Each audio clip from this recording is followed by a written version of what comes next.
welcome back to Pia Talks. Today we are talking The Real Housewives of Beverly Hills, Season 10, Episode 4. And if you haven't subscribed already, do it now. And don't forget to hit the notification bell so that you can always be notified when I post new content.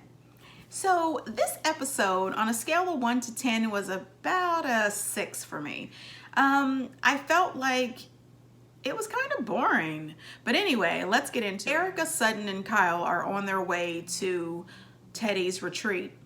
Sutton explains to them that she sent a text message to Teddy apologizing for her behavior and what she said, and that she truly did not mean to hurt Teddy's feelings, and she does want to come to her event just to show support and, to bury the hatchet. So it seemed like Teddy really didn't want her to be there when they did the little flashback, but at the same time, Teddy accepted her, apology and says, okay, come. Well, on the ride there, when they finally get close to the retreat, Sutton starts crying. She was absolutely nervous to see Teddy. I don't understand that. What the hell are you crying about? What happened to the brass ball Sutton that I don't like that we've been seeing these last few episodes? Where the hell did all this crying come into? I'm nervous. You weren't nervous when you're sitting next to her, right next to her, and told her how freaking boring she is. That was a lot for me. But anyway, they show up to Teddy's event, Teddy's well-planned event. Teddy actually set up a really nice event. Would I want to spend my entire day working out? No. But the thing is she had lunch and she had dinner. They had meditation and spa treatments. I'm all for that. If I have to do a little bit of working out just to get to the lunch, the dinner, and the spa treatment, I am there. I would go all in with Teddy. I mean, that was really cool. So it looks like all the people there enjoyed being there. They enjoyed having that time, and that face-to-face interaction with Teddy was definitely what the people want because they pay for this service. So, to have the opportunity to meet her, talk to her, and things like that has to be great for her business. So their first event was boxing, and that wasn't Sutton's thing. Now, if she had an event called Doce, or if she had an event that says this is ugly couture, she would have been right there, front and center, and she would have won everything. If there was prizes, she would have won. So anyway, Dorit shows up after the boxing, and she shows up looking really nice. So her showing up looking as nice as she was really sent Kyle into some sort of tailspin. Kyle says, oh, why were you late? Glam, maybe? She's all upset. She mentions that Dorit shows up looking gorgeous from head to toe, as she calls it, a fake workout Barbie, and she's not really feeling it.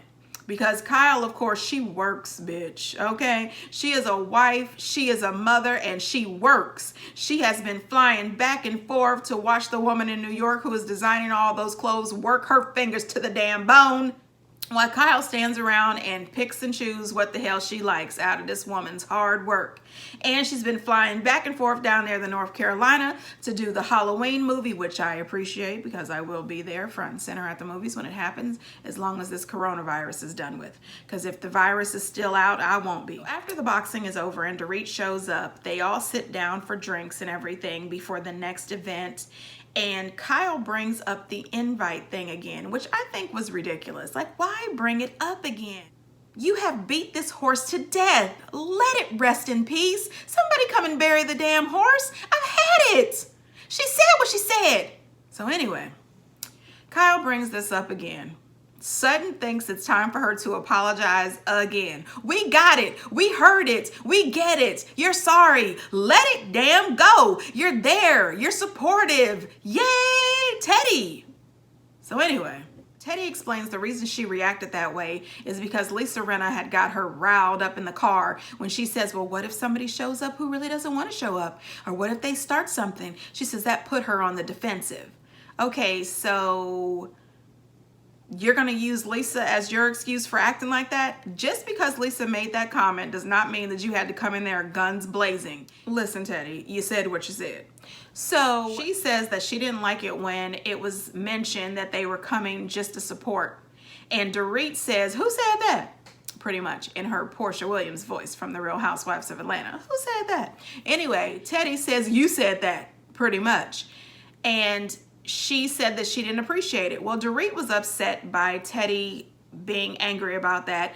According to Dorit, she meant that in a supportive way, which I thought she did too. If somebody says to me, yeah, Pia, I'm gonna come over to you, I want to support you, I would be happy with that. I would say, oh, thank you so much for supporting me. As a matter of fact, when I get comments on my video and somebody's not rude to me, because sometimes people are rude to me and I'm like, what the hell is that about? But anyway, when I get comments and people are telling me about the show or about my comments or, you know, something, I always say, thank you so much for supporting me. Because if you're watching this channel, you are supporting me, and that's a nice thing to do. But Teddi didn't see it like that. She was upset that Dorit said that she was going to support her. So Dorit was upset about it and she felt uncomfortable and wanted to go home. Now, I don't know if she felt that uncomfortable that she needed to go home or if she just didn't want to be there in the first place. I don't think she wanted to come in the first place, which gives Teddi a bit of a check mark for me, because I agree with that part. If you didn't want to come, just don't come. Don't get to the point where you're upset and you're ready to storm out and go home with your nice purse. You know, if you didn't want to be here, just don't freaking come. Am I wrong about that? Dorit says she would rather be at home with her kids, not there with you in the first damn place, but she showed up. Teddi invites the girls down to the 1-hour meditation. Dorit is not feeling that. She is not feeling that. She does not want to meditate for an hour with anybody, and she damn sure don't want to meditate for an hour with Teddi after that last comment. She said she would rather have to go to the motor vehicles every day for a month before she spends a damn hour meditating with anybody. Kyle gets upset and says, well, you don't want to work out and you don't want to meditate. Okay. It's a little uncomfortable because she can't stop talking about Teddi. Kyle can't stop talking about her being all dressed up. And Sutton can't stop apologizing. Everybody shut the hell up. That she feels like Dorit is selfish and pretty much self-absorbed because she's wasting people's time and she shows up to Teddi's event late. Now listen, to me, Kyle is worked up for no damn reason. Teddi it's her event and she's not losing her shit. It's her event and she is not tripping. So why are you, Kyle? Let it go. Dorit let Kyle know that she's got a life. She's got a husband, she's got a kid, she's got jobs, she's doing stuff. And Kyle is pissed, like, what? I don't have a husband. I don't have kids. I'm not doing stuff. I got up at 5 o'clock this morning. And she says, well, I got up at 4. I was waiting for Erica to say, well, I was up at 3. But she didn't. I mean, are we one-upping now? All 3 of those women in that room are moms. They're all wives. And they all have jobs. And they're all at the damn retreat. It does not matter. She showed up late. Who gives a damn, Kyle? Sit down. I feel like Ken right now. Bye, Kyle. But the weird thing is, Denise shows up at 7:42 p.m. right for dinner. And nobody went all off on her. Nobody. She told Teddi that she was going to be late, and I think that if I remember correctly, Dorit did too. What is the big damn deal? So they're sitting down to dinner when Denise shows up. Everybody's around, like all of the people for Teddi's retreat, they are all sitting at tables next to them, right? As soon as Denise got her butt in the seat, Kyle brings up the fact that Dorit shows up all glammed up. So what? Dorit says, we've been here for hours. Kyle says, yeah, you showed up in time to have a massage and lunch. Okay, did you pay for her massage and lunch? Really? Are we still on this? I feel like she's a CD on repeat. We're just gonna keep playing this same track. We're just gonna keep doing this song and dance.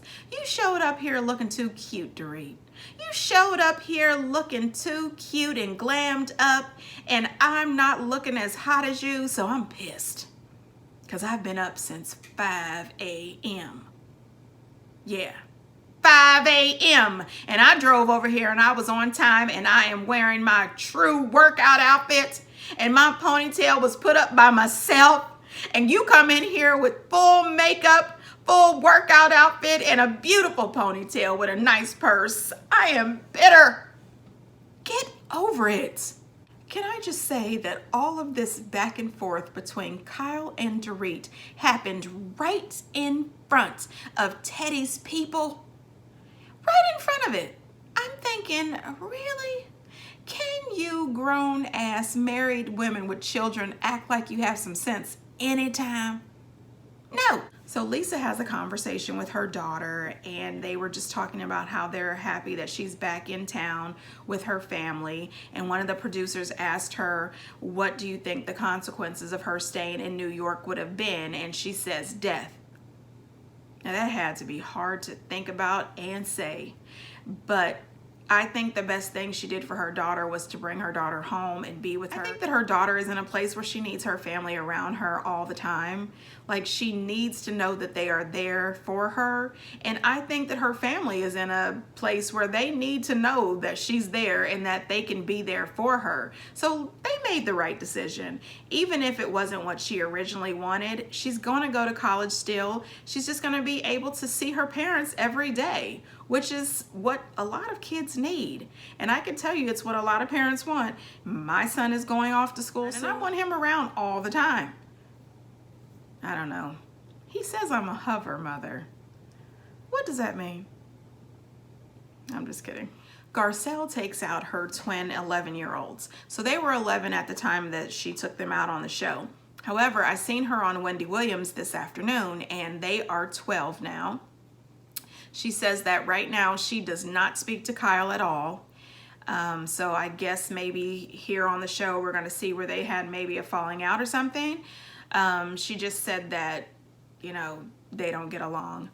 She also said that she wasn't on the show as much as she wanted to be this season, but she was busy filming the new Coming to America and a few other projects, so she wasn't able to be on the show as much. She also said that she doesn't think that the women went hard for her this season as far as getting smart with her or popping off, because she doesn't think that the women want that social media pressure that they would get for her being targeted on the show, or that people might think that they were targeting her. But she says that, you know, she'll be back next season, and if they want to try her, give it a shot, because she will definitely get with them. So anyway, back to the show. She took her boys out, and they are super excited about the new house. They get to decorate. They get to have their own rooms. She's doing a great job co-parenting with her ex-husband, Mike. And one of her sons told her he would like to have some Gucci, and she says, Gucci? She says, if you want some Gucci, you need a job. And her other twin says, but we're 11. And she says, right. So he says, but you have Gucci. And she says, but I'm an adult and I have a job. You're not getting any Gucci at all. She said, that's obnoxious. No. And then she made them say their prayers before they had their food, which is how it is. Like most of us, our family, no ma'am, you do not pick up a fork until you have said your grace. That's breakfast, lunch, and dinner. I'm surprised we don't have to do it at snack time. But I'm just saying, when she said, I know you're not about to put that food in your mouth without saying grace. That was kind of fun. So Denise had everybody over for a backyard pizza party, and she had an ice sculpture diamond. And all the ice cubes are shaped like diamonds, and it was just, it's in your backyard.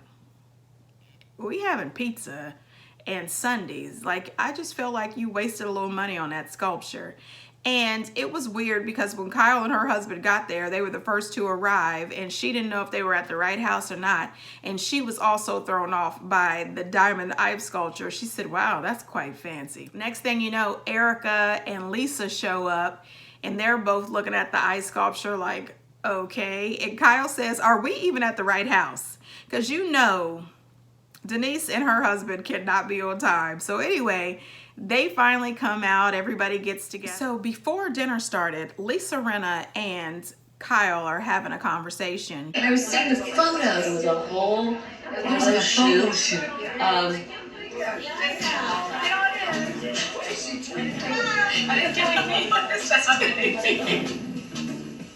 If she really, genuinely just had to take her kids to school and then be late, fine. But what I've seen on your Instagram was you had a full photo shoot with Glam posing in your living room for I don't know how many hours. I mean, hello, I have a life. That was funny as hell. It really was. The way Kyle was prancing around, that was hilarious. However, let it go, girl. Let it go. The retreat is done and over with. Just let it go. Everybody knows that Dorit likes to look good everywhere she goes, even if it's to a retreat where people are sweating. I mean, let it go. Kyle says to Garcelle that she can have her husband set him up. And Garcelle said, yeah, what kind of men do you like? And Kyle says, I like a dark man with an accent. And Dorit went for the low blow and she said, oh, so is that why you and Teddy are so close? Teddy's husband has an accent. And Teddy cracked me up. She said, way to reach. Just reach. I mean, it was too much. Like, Kyle and Dorit are both acted like two girls from the movie Mean Girls. Like, girls, cut it the hell out. There's other things to think about in the world besides Teddy's relationship with Kyle, and you glammed up. Kyle says, contrary to your opinion, I'm not a lesbian. The next thing you know, Garcelle mentions that she kissed a girl and she liked it. Then Erica mentions that she was in a threesome with a girl and her husband, some guy that Erica used to date. Then the guy married some woman, and then him and Erica went out on a date, and she knew they was into it and she was into it too, and they had a good time. All of this is going on while the children are at the next table. Now, mind you, these are all grown women with children of their own. You know these kids are here, right? Denise is like, oh, be quiet, everybody. Wait a minute, my kids are over here. The conversation just gets deeper and deeper. Denise is like, oh, God, everybody, my kids are over here. At what point, Denise, do you get up and try to figure out a way to save these kids from hearing this? Or do you tell all the ladies, can you move your conversation somewhere else? Do you see these children over here? So then the next thing you know, Kyle brings up the whole full glam thing again. It just blows out of control. Everyone is screaming and hollering, and Denise is still trying to figure out how to get her kids away from the situation. And I'm thinking, Denise, how hard are you trying? There's a whole damn ice cream bar. There's a whole house. There's other shit. Like, get the kids and move it. Or just stand up and tell these women to shut the hell up in front of your kids. I don't get it. None of the women were paying attention. Finally, Denise is like, could you guys be quiet? These kids are right here. Kyle says, well, we can whisper. No, you can't. You can't.